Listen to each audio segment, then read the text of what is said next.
Tako lepo pozdravljeni, zopet smo skupaj, da preberemo eno zgodbo iz Svetega pisma in začnimo to srečanje z molitvijo v imenu Očeta in Sina in Svetega Duha. Amen. Najprej zmolimo kesanje, da pripravimo prostor Božji besedi, Svetemu Duhu v svojih srcih. Moj Bog, žal mi je, da sem grešil in žalil Tebe, ki si moj najboljši Oče. Trdno sklenem, da se bom poboljšal, pomagaj mi s svojo milostjo. Amen. Zdaj bomo slišali besedo Jezusa, ki je poslan od Očeta, in pozdravimo skupaj nebeškega Očeta. Oče naš, ki si v nebesih, posvečeno bodi Tvoje ime, pridi k nam Tvoje kraljestvo, zgodi se Tvoja volja, kako v nebesih, tako na zemlji. Daj nam danes naš vsakdanji kruh in odpusti nam naše dolge, kakor tudi mi odpuščamo svojim dolžnikom, in ne vpelji nas v skušnjavo, temveč reši nas hudega. Zdrava Marija, milosti polna, Gospod je s teboj, blagoslovljena si med ženami in blagoslovljen je sad Tvojega telesa, Jezus. Sveta Marija, Mati Božja, prosi za nas grešnike, zdaj in ob naši smrtni uri. Amen. Slava Očetu in Sinu in Svetemu Duhu, kakor je bilo v začetku, tako zdaj in vselej in vekomaj. Amen. Tako sedaj bomo pa slišali še eno zgodbo, ki nam bo pa povedala, kako je Jezus napovedal velik čudež, ki se vedno znova dogaja in ponavlja, ko obhajamo sveto mašo. Učence je oznanjevanje zelo utrudilo.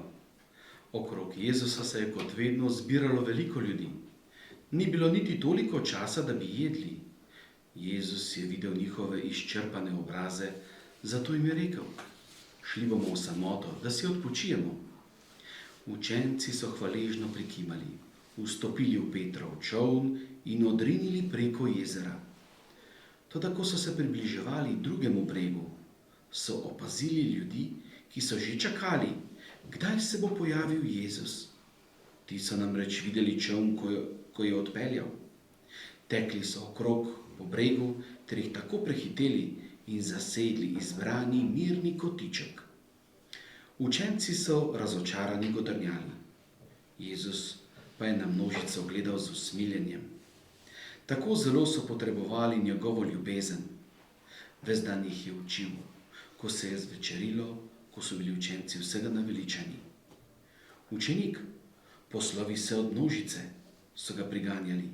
Pohiteti morajo, če hočejo priti v mesto dovolj zgodaj, da si kupijo hrano, kajti tu si je ne morejo. Zakaj jim pa vi ne date jesti, jih je vprašal Jezus. Le kako, je odgovoril Filip. Za množico bi lahko potrošili celo premoženje. Tu je najmanj 5000 mož, če ne štejemo še njihovih žena in otrok. Tedaj je spregovoril Andrej. Tu je deček, ki je pripravljen svoj obrok hrane odstopiti. Ni veliko, samo 2 ribi in 5 hlebčkov kruha. A kaj je to za toliko ljudi? Jezus Andreju ni odgovoril. Razdelite množico na skupine po 10, je rekel učencem. Nato naj sedejo v travo. Učenci so pohiteli, da razporedijo ljudstvo. Jezus pa se je obrnil k dečku, ki je boječe čakal. Hvala ti, mu je smehljaje rekel in vzel njegov obrok hrane. Ko so bili vsi pripravljeni, je Jezus dvignil ribi in kruh, da so jih vsi videli, se zahvalil Bogu za hrano. Tedaj se je zgodilo nekaj nedoumljivega. Ribi in hrane je bilo več kot dovolj za vso množico. Celo otroci so končno morali priznati: siti smo, kako dobro je bilo. Vsakemu izmed 12 učencev je ostal še poln koš hrane. Dovolj bo še za naslednji obrok, je rekel Jezus. Kako je njihovih učiteljev kako je njihov učitelj izreden. Zadovoljuje njihove najgloblje duhovne potrebe, pa tudi poskrbi, da imajo vsega v izobilju. Slišali smo o tem dogodku, ki je znan, kako je Jezus nasitil s 5 hlebi veliko množico, 5000 mož in še žene in otroci so bili zraven in še 2 ribi je razdelil, pomnožil in razdelil. No in gledajte, to je bila pravzaprav ena napoved, prerokba, ta dogodek tega, kar se dogaja tudi danes v cerkvi, v svetu. Torej, Jezus je napovedal ta čudež, duhovni čudež, to je Evharistija, to je sveta maša. Gledajte, že v Stari zavezi so nekatere stvari, ki napovedujejo, kaj se bo zgodilo v času, ko bo Mesija in tudi potem do konca sveta.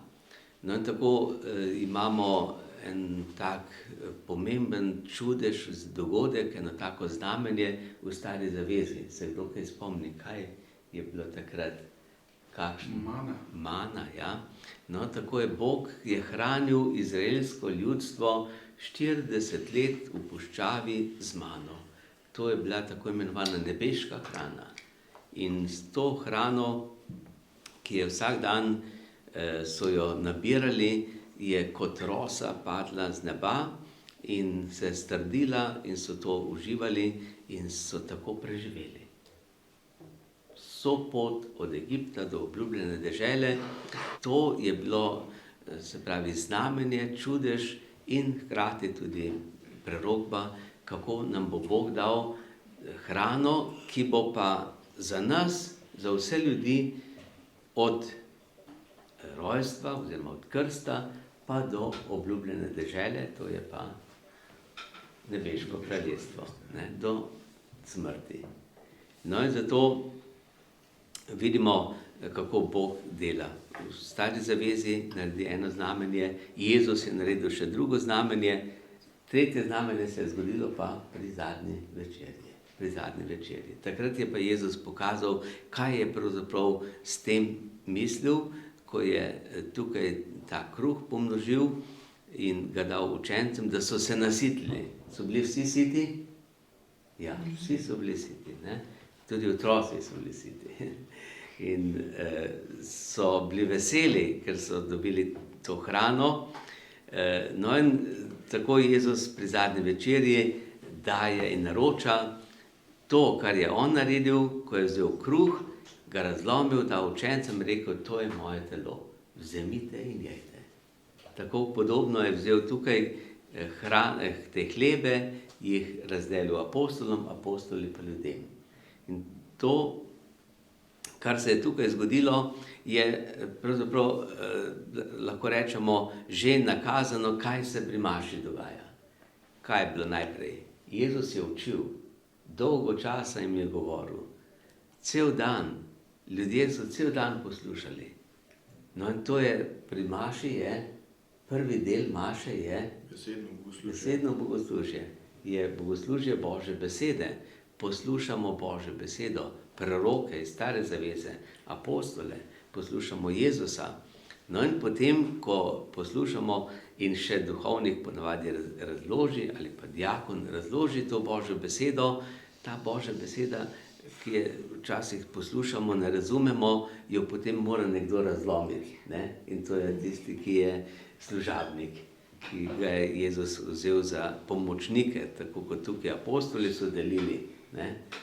Ni Jezus sam delil, ampak apostoli. No in tako tudi tukaj duhovniki, škofje, diakoni lahko delimo ta kruh Božje besede.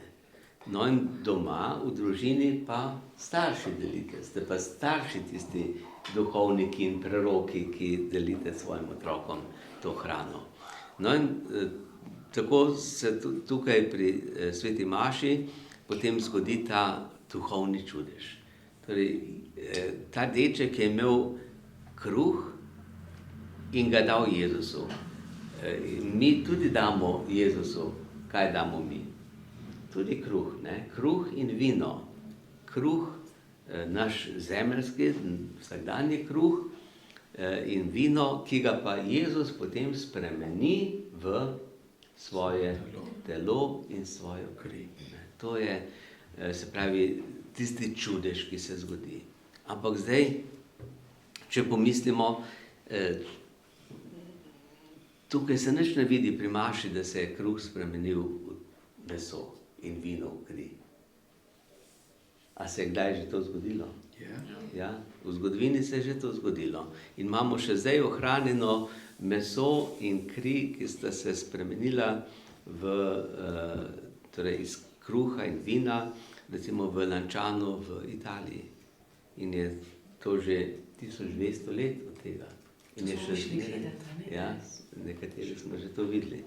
No in to je, se pravi, je iz tistega koščka hostije nastalo pravo meso. Ampak zdaj, če mi pomislimo, če bi se tukaj vse hostije spremenile v meso, pa vino v kri, a bi mi to jedli pa pili? Najbrž bi bilo težko, ne? Težko, da bi kdo to jedel in pil, če bi se tako spremenilo. Ampak tukaj nam pa pomaga vera. V veri pa mi vemo, kaj se je zgodilo. Vemo, da to ni navaden kruh, ampak da je to Jezusovo telo. Zato ne more iti kar vsak k obhajilu, ampak tisti, ki že ima vero, ki že to pozna, ki razume, da je pod podobo kruha, torej ne lahko, ampak da je tam navzoč Jezus, da je to Jezusovo telo. Zato tudi, ko duhovnik obhaja, pokaže Kristusovo telo. In tisti, ki gre k obhajilu, reče Amen. Tako je, verjamem.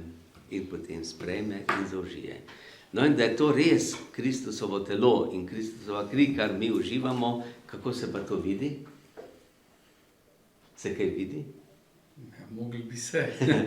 Ja, to se pa vidi v našem življenju, po naših delih. Če ti uživaš Jezusovo telo, Jezusovo kri, potem imaš posebno moč. Zakaj? Za kakšno moč? Nebeško, božjo. Božjo moč. Za ljubezen. To je ljubezen. Ljubezen je ta božja moč. Ne? Ljubezen pa vse lahko naredi.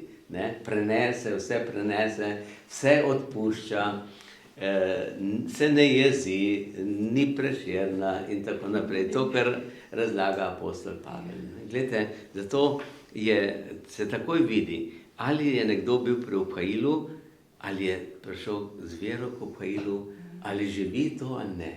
Če tega ne živi, potem je, ali to ni bilo Jezusovo telo, ali pa jaz tega nisem verjel in sem sprejel to iz navade, ne vem kaj, in se ne zavedam, sem že pozabil, kaj sem sprejel, kdo sem jaz in kdo živi v meni. Kot Pavel pravi, zdaj ne živim več jaz, ampak v meni živi Kristus. V meni je vedno več tega Jezusovega duha, svetega duha, Jezusove ljubezni, ki zna vse potrpeti, vse sprejeti, vse darovati, vse žrtvovati, ne gleda na to, kaj drugi ali delajo to ali ne delajo. No, zato smo lahko veseli, ker smo priče vedno znova tega čudeža, tega neskončnega čudeža, ki se dogaja po vsem svetu že 2000 let. Tisto, kar se je dogajalo pri Judih v Stari zavezi, je trajalo 40 let, pa samo za judovsko ljudstvo, za tiste ljudi, ki so šli iz suženjstva v obljubljeno deželo. Tukaj pa zdaj Bog dela ta čudež, ki se ne neha. In vedno nove sadove obrodi. In ti sadovi so posebej vidni v življenju svetnikov. Svetniki so tisti, ki res živijo to. In če gledamo, kaj so svetniki delali v času življenja, ko so bili tukaj, in kaj delajo zdaj, ko so v nebesih, ki so pri Bogu, ja se lahko samo čudimo in veselimo in se jim priporočamo. Posebej pa tudi Marija. Marija je nosila Jezusa fizično v svojem telesu, potem po vstajenju pa je hodila k obhajilu, tako kot mi, in je bila srečna in vesela. In zato je potem Marija tudi nam zgled, kako živeti povezano s Jezusom, ki je naš odrešenik. In bomo danes zapeli še pesem k Mariji, ti si moja gospa, ti me spremljaš do Boga. Vem, da tam se skupaj snideva, ko prispel, jaz bom do tja. Ti si moja gospa, ti me spremljaš do Boga. Vem, da tam se skupaj snideva, ko prispel, jaz bom do tja. Ti si moja gospa, ti me spremljaš do Boga.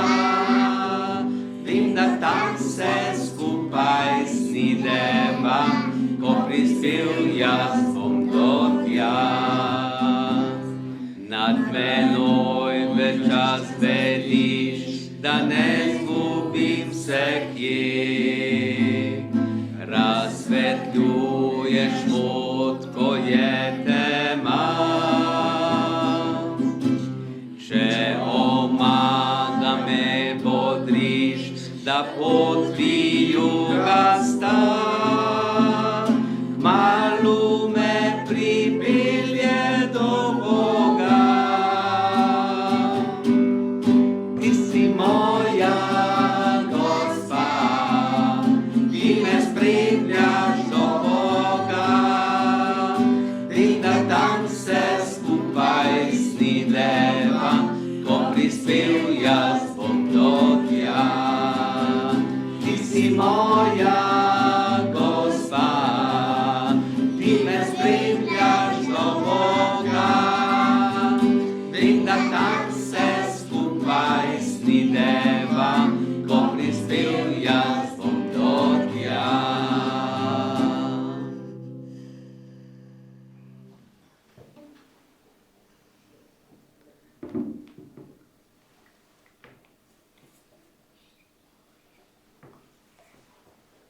Tako da bi nas na tej poti varovali tudi angeli, varuhi, se jim priporočimo. Sveti angel, varuh moj, bodi vedno ti z menoj. Stoj mi noč in dan na strani, vsega hudega me brani. Prav prisrčno prosim te, varuj me in vodi me. Amen. Gospod z vami In s tvojim duhom. Blagoslov vsemogočnega Boga, Očeta, Sina in Svetega Duha, naj pride nad vas in naj vedno med vami ostane. Amen.